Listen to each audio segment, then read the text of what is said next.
Hi guys, in this video we're going to look at making esters using carboxylic acids, naming those esters, making esters using acid anhydrides, acidic hydrolysis of esters, alkaline hydrolysis of esters, and then finally we're going to summarise. So in other areas of the course, we've met alcohols and we've met carboxylic acids.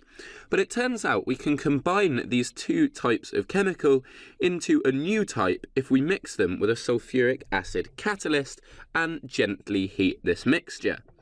This process combines the alcohol and the carboxylic acid into something called an ester, and therefore we call the process esterification. So we can show here that we have carboxylic acid, ethanoic acid, and we react that with an alcohol. Here we have propanol. And what happens is a water particle will be ejected from these two things. So we get rid of a hydrogen, another hydrogen, and oxygen. This is removed and we form a link between the carbon and the oxygen and the carbon on the other molecule. So here is what we call the ester bond, where we have a carbon-oxygen double bond and then a carbon-oxygen-carbon link between the two sections. And during this process, we release a water molecule, which is why it's sometimes referred to as a condensation process as well. It's a reversible reaction and has a very slow rate. So if you're trying to make esters this way, it's quite difficult. If we're making large esters, we would need to heat the reaction mixture under reflux to ensure that we get a good product.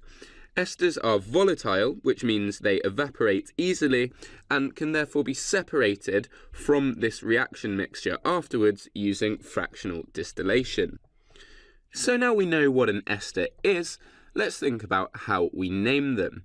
We name them by referring to both the acid and the alcohol parts of the molecule, and the rule is that the alcohol part of the molecule gets the first prefix in the name. So if ethanol is the alcohol used, then we form ethyl, and if it's methanoic acid, then it's ethyl methanoate.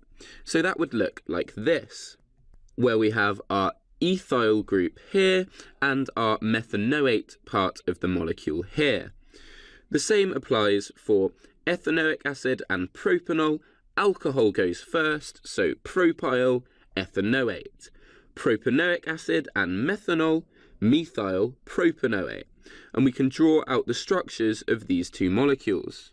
Hey guys, to continue watching this video and unlock hundreds of other super concise exam board specific A-level chemistry videos, just click the snap revise smiley face here. Join me today and together let's make A-level chemistry a walk in the park.